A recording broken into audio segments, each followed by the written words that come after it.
expressava a interpretação dele de mundo. Que podia estar errada. Então. Por exemplo, ele respeitava a justiça da época, ele não foi preso.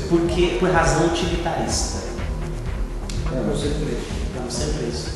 Porque é Não porque inconveniente. não porque existe um mundo superior, uma justiça transcultural, transtemporal, que determina que tem que ser Mas assim. quem determinava mas é isso? porque eu preciso. Não, É os físico-químicos. o contexto né? histórico. Ele pensava para Esse pensamento dele é só resultado desse. Mas fora dele o que determinava é a sociedade. Por contexto histórico da. Um conjunto de combinações químicas de várias pessoas. Então, você não Criaram uma circunstância. Criaram um momento histórico. Uma imagem que me vem Como à vai mente. dizer pelo que ele está falando se isso aí... A lei humana não é resultado de valores, ela é resultado de toda essa. Exatamente, é o que o Márcio falou, é verdade. Como é que a gente não conclui que isso aí, você concluiu? Não, você vê que ele vai topar entrar nesse barco. Não, ele topa. Como é que você não sabe que isso você está pensando? É apenas uma reação química sua. Não, ele vai Que não serve para os outros. Não, mas ele vai falar Isso que que eu prego, ele vai falar que Então, é melhor nem falar. só que ele age diferente. Ele age como se fosse a verdade suprema. Você olha para ele? Ele escreveu para alguém... Isso é um problema. Por que ele questionou Ele atacou o cristianismo, os ateus? Por que ele atacou? Porque ele crê que o que ele está ensinando é A verdade. química é melhor que a sua. A química dele é assim. A química dele é melhor que a minha. Quem determina isso? Sabe como eu imagino aqui agora, olhando para vocês assim, que são, e para mim mesmo, que a gente é só um amontoado de produtos físico-químicos aqui. Aí o cara quer dizer que nós somos vamos velho. E qual é o padrão que fala a sua química do Thomas é melhor que a minha? Quem determina isso? Qual é o fator externo? Então, mas esse que é o negócio. Ele fala uma coisa e age de outra forma. Não tem como. O cara Ele é dogmático. Não é tão blindado. Ele é o Zaratustra. ele é a prova viva de que ele está errado. Ele é o Zaratreta. Ele é a prova de que ele está errado. Exatamente. Ele se pinta de preto e fala assim, ó, o preto não existe. É isso mesmo. Ó, só para finalizar essa parte, para a gente sair desse texto, na página 38, O mais raiva desse cara. agora aumentou, né? Meu, esse cara é corintiano. Aumentou. A minha química está alterada. Já pensou, família? Quer dizer, Eu tô com adrenalina, minha bilis. a minha química mudou. Já pensou se você tem a família, a ideia de família? Você tem de repente uma filhinha, é só um monte de elementos físicos. Isso não tem nem sentido. Isso não tem sentido em relacionamento. Não tem sentido. A não ser um prazer pessoal, imediato, não sei. Não, você olha Cara, para aquela pessoa como dono daquele pneu ali. É isso mesmo. E esse processo físico-químico talvez é um fruto de um meio onde você vive. É o resultado, de qualquer maneira, é o fruto de um meio. É impraticável. Um tipo de alimentação, um tipo de cuidado físico. Você está trabalhando e eu coloquei em você agora. O que vai surgir? E a genética? É tudo experiência de laboratório. Por que eu tenho um pai? Por que ele teve um pai pastor e ele é ateu? Se as vontades são tão próximas. E o que acontece hoje com a medicina, um transplante de um órgão, uma transfusão de sangue, se tudo está trabalhando com vontade, como é que duas vontades agora vão estar diferentes em você atuando? Não, mas não são duas vontades. Ela entra, faz parte do corpo e ele começa a se desenvolver dentro dele. Ele também passa a lutar dentro do corpo e ser atingido também. Mas deveria alterar ele de alguma forma. Mas altera. Porque Mas altera. ele só continua sendo a Não, mesma não, pessoa. não quer dizer que ele muda a forma de pensar e tem a forma de pensar. Não, o coração, esse coração agora dá para ele mais capacidade. O outro deixava ele prostrado. Esse agora vai dar força para ele. Então, nesse aspecto, não tem Há problema. uma dinâmica, nenhum. manifestação que pode ser pode ser em tempos diferentes. Sim, aqui no página 38 tem uma seleção de um parágrafo que acho que ajuda a clarear mais desse ponto. Não é graças ao prazer e ao desprazer que um organismo age ou reage, tá vendo? Não é externo. Então já não pode ser utilitarista. Olha, não é graças ao prazer ou ao desprazer que o organismo age ou reage, ao contrário. É do processo que nele está em curso que vem prazer e desprazer. O que ele quis dizer aqui? Eu sinto prazer ou desprazer de acordo com os processos orgânicos que estão acontecendo em mim. Você não almeja. Ah, tá. O meu almejar é um processo químico. E não o seu processo é fruto desse prazer. Não, o prazer é resultado do organismo. Então o status quo existente, inclusive numa sociedade, também já é fruto disso. Por isso que ele continua sendo evolução assim natural. É fruto das combinações, o universo todo vai funcionando assim, essas combinações todas. Então é uma continuidade, ele está dizendo, aqui é uma continuidade, essa legislação que nós temos, essa moral. Agora, aspas, diz ele, eles são simples consequências, simples fenômenos secundários. O que quer o homem, o que quer a mais ínfima parte de um organismo vivo é um aumento de potência. É só isso. Surgem do combate que se desencadeia entre os numerosos seres vivos microscópicos, querendo cada um deles prevalecer na relação com os demais, exercendo-se em cada um a vontade de potência. Por outro lado, aspas, se excluem os afetos, afirma Nietzsche, excluem-se os estados que dão em mais alto ponto o sentimento de potência e, por conseguinte, o prazer. Na vontade de potência já estão englobados o sentir e o pensar. No limite, ou última instância, ela nada mais é do que afeto de mando. É nessa medida que se pode dizer que é a forma primitiva de afeto, que todos os outros afetos são apenas os seus desenvolvimentos. Afetos secundários, prazer e desprazer dela decorrem.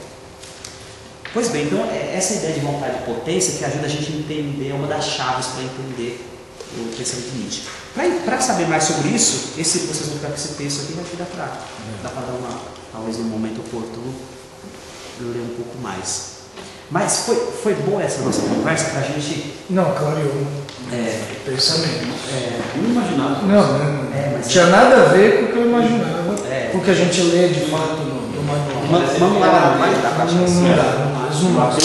Tem que ser no próprio texto ou no comentador do texto, senão não tem como achar. É muito pior, ele reduz a gente a menos que pedra. Então, ele tira o sentido de tudo que... Não é o super-homem. Agora, só para contextualizar um pouco mais, a gente tem aí as questões de bioética, onde muita gente tem defendido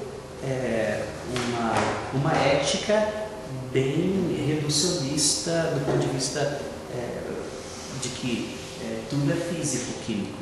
Então, qual o problema da eutanásia? Qual o problema da pesquisa com células tronco embrionárias? Não há nenhum problema. Então tem implicações sérias. Isso, não existe nada metafísico. O ser vivo é reduzido a nem conceitos. Agora é bom observar alheios ao organismo. É bom observar que isso não é ponto pacífico hoje entre os biólogos, os químicos, os físicos. Não é ponto pacífico. Há aqueles chamados reducionistas e há aqueles que acreditam numa transcendência. Qual o problema científico hoje? É que quando pega-se um ser vivo para fazer uma análise de laboratório e pega um ser que não é vivo para fazer uma análise de laboratório, basicamente tem os mesmos componentes. Só que quando separa os componentes do ser vivo, a vida desaparece. Então, como explicar isso? A vida não está em partículas. Como explicar isso? Então, os cientistas não têm como explicar hoje. E aí, os reducionistas, eles chutam no escuro. Eles deduzem. Então, é uma crença de que não há vida ali. Se separou, é alguma coisa que a gente não está conseguindo explicar. É algum fenômeno físico-químico que a gente não está conseguindo explicar. Então, vai das pessoas. É um buraco que não tem como ele sair. Aí depois, os que não são reducionistas, não, há alguma transcendência aqui. O Dr. Leandro Boer, da igreja, ele falou o seguinte, ele falou que o que tem acontecido, que a ciência tem percebido, para desespero de todos, né? Dos evolucionistas, desse pessoal que crê no acaso, é que o universo é como uma caixa de Lego, aquele brinquedo que as pessoas montam. Então tudo é feito de Lego, tudo. Mas ninguém consegue explicar por que um tem uma forma assim, outro assim. Quando reduz tudo, o material é o mesmo. É tudo pecinha de Lego. mas ninguém consegue explicar por quê. A cinza da fogueira tem o mesmo material que eu tenho, só que eu vivo e ela... Exatamente, o você vento entender leva. por quê? Porque essas pecinhas de Lego são uma árvore aqui, ali é uma estrela, ali é uma minhoca e aqui é um ser humano. Porque algumas delas se mexem e outras não. Isso não está presente nas pecinhas. Então é o grande problema, né? O problema da evolução. É esse. Né? A questão não é só evoluir, a questão é essa distribuição super planejada de um material único. A essência mesmo. A essência mesmo. Bom, o Nietzsche vai dizer claramente no Tudo é bom, inclusive quando faz isso, o Nando falou, no ser humano e nos animais. Sim, Porque a diferença é gritante. é gritante. Se é o mesmo material.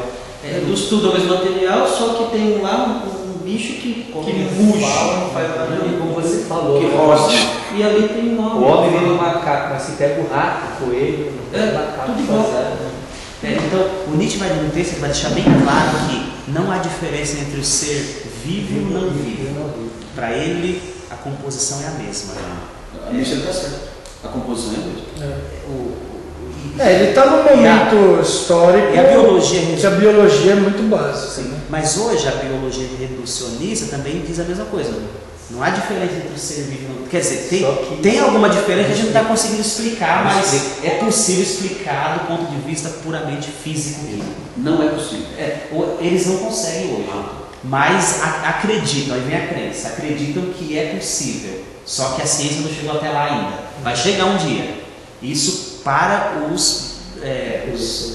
O que torna Nietzsche um crente. para a biologia reducionista. Ele crê que apesar de não ter prova daquilo, Existe. Exatamente aquilo. Eu não mas- vejo, mas existe. Sim, mas esse meu comentário final agora é sobre a biologia reducionista atual. de que o Nietzsche só fala que não há diferença. procurando Mas isso. raciocínio para dizer que não há diferença entre o ser vivo e não vivo. Agora a biologia reducionista atual É baseado na fé. é baseada na fé. Porque, olha, a gente não consegue explicar, mas Mas a ciência vai evoluir a tal ponto que vai explicar. Mas que tem. Agora, existe a biologia que não é reducionista, que é vitalista, que vai dizer, não, existe alguma coisa, Uma transcendência. há uma transcendência aqui. Além Algo além do físico. E baseado na biologia em si. Exatamente, não na tem todos religião. os procedimentos para dizer, não, há alguma coisa. E fora a biologia atual, o Henri Bergson, o filósofo francês, que morreu acho que na década de 60, ele escreveu bastante tentando provar que há uma transcendência. Isso por um caminho todo racional, que é um autor bastante interessante de se ler. Em qualquer ser vivo. Em qualquer ser vivo. Há uma transcendência que ele tenta explicar o que é isso, há uma espécie que a gente chama de evolução criadora, alguma coisa que... Ele faz todo um caminho que daí é uma outra, tem que ser um outro momento para uma conversa. Mas acho que isso já ajuda a gente a caminhar melhor. Aí, dá para voltar um pouquinho? Eu estava procurando um texto para Um texto para Nietzsche? Você guardando o seu slide.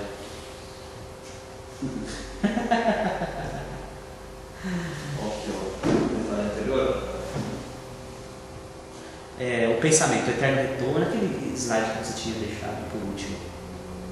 Isso daí. Deixa eu só passar rapidinho, porque já são 3h30. Só alguns comentários rápidos aqui, mas o eterno retorno do mesmo, o que é isso? Isso daqui é fundamental também. Eu vou pegar aqui o texto de página 387.